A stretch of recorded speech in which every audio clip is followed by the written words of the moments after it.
फिर उस दिन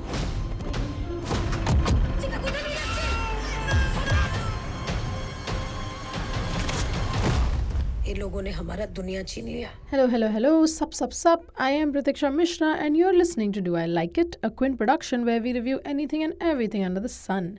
And in this episode, I will tell you if I like Mrs. Chatterjee versus Norway.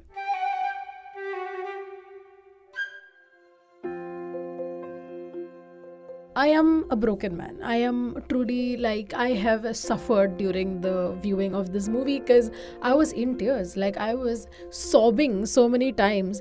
And that is mostly because Rani Mukherjee is a great actor. So let's talk about that. Does Rani Mukherjee build this film up, or does issues with script and direction pull her down? That's what we're going to discuss today. But before I delve into that, I want to tell you that you can check out our other episodes from this series as well as our other podcasts from the Quint on our website or wherever you get your podcasts from. So let's talk about Mrs. Chatterjee versus Norway. What is the film about? It's actually based on a true story, which makes it even sadder. It is the story of an immigrant Indian mother who fights the Norwegian foster care system basically to get back custody of her children when her children are snatched away from her. There is a mother who has lost her children for almost no fault of her own. We find out that the reason why the Norwegian services have taken her kid away is mostly cultural differences.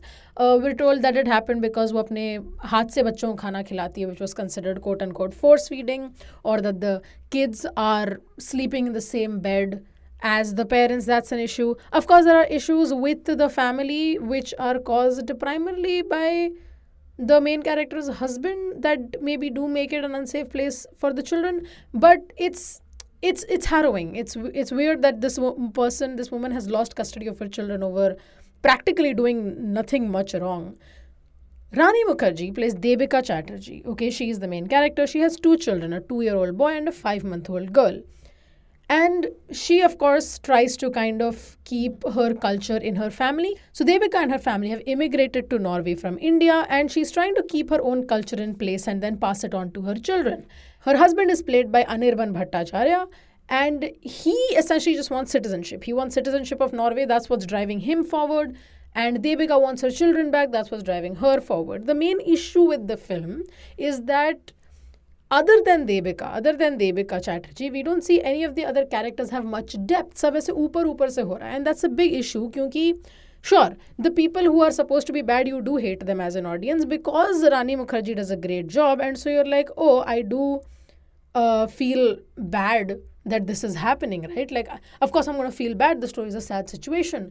But वो usually तब होना चाहिए जब screen writing में, जब screen play में, जब मतलब डायलॉग राइटिंग में you give your characters those layers where the audience can form their own opinion about them. ये नहीं हो पाता है मिसेस चैटर्जी वर्सेस नॉर्वे में. So most of the emotional core of the film is resting on Rani Mukherjee shoulder.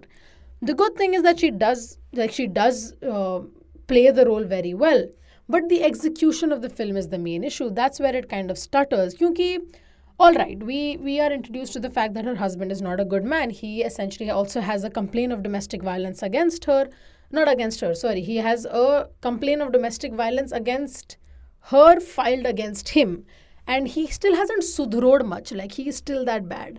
But जब court case हो रहा है, why don't we get to see how Mr. Chatterjee or his patriarchal family have affected Devika? Why don't we get into why Devika does not have financial agency? Why don't we get into why it is so easy to label a woman as a quote-unquote unfit mother or quote-unquote mentally unstable, or why the legal machinery decides to do that? What about society makes us do that? ये सब नहीं हो पाता. The thing is, and that's a little unfair also, like I was saying, because Anirban is such a good actor. He's a pretty decent actor, but he doesn't get a chance to showcase that. The one character who also honestly stands out is Jim Sarb, a lawyer of Indian descent who is practicing in Norway. His name is Daniel Chupek Singh. He plays a great role in the film. He also tries to he gets a bit of a background, but वो background भी ना film के overall messaging में छुप जाता है. क्योंकि he tries to make the point कि okay, Devika is a great mother. She deserves custody of her children, but that doesn't always necessarily mean that all mothers are good mothers or all fathers are good fathers. It is, There's that quote that goes, all children deserve parents, but not all parents deserve children. It's kind of like that. You can't always say that every human being on earth in this whole big wide world is providing a safe and nurturing environment for their children. And Daniel's character does bring this up, but वो छुप जाता है क्योंकि nobody else is given any importance in this story. Here's the thing, there's so much else to also explore. There have been protests in Norway and outside of Norway as well, I think, against the Norwegian child care system, the child welfare system.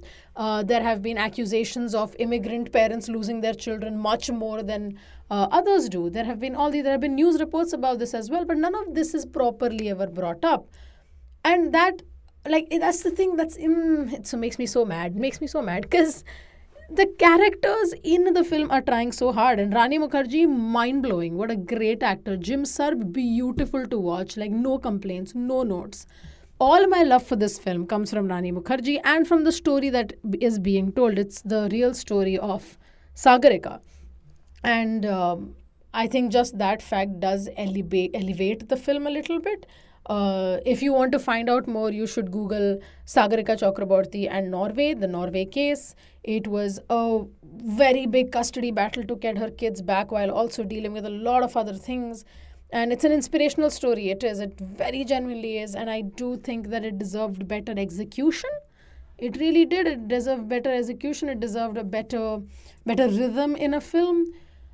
The second half of the film is much better than the first, I'll tell you that much. Because at that point, the film kind of lets its characters go in the sense that Rani Mukherjee is allowed to emote. She's just allowed to emote as herself. When Rani Mukherjee, and not when as much as especially when Rani Mukherjee is left to her own devices to emote and kind of put her feelings across, that is when the film is so good. So good. The scene where Rani Mukherjee and Jim Sarb are just staring at each other, nothing is being said, but so much is being said, is one of my favorite scenes. One of my favorite scenes from the film is also actually a silent scene in the film. It's when I won't tell you because I want you to experience it firsthand.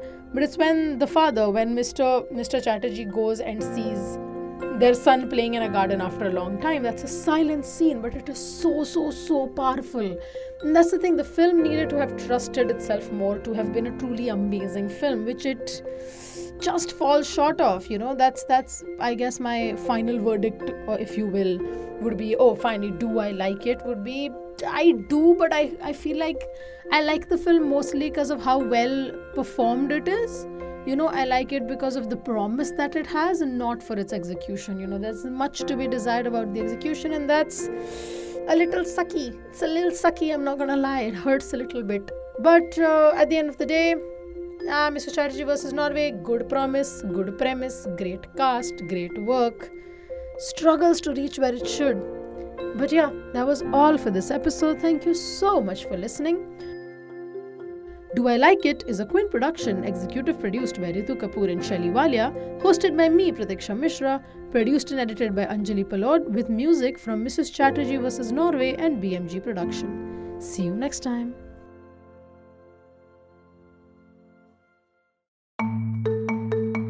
You were listening to the Quint's podcast.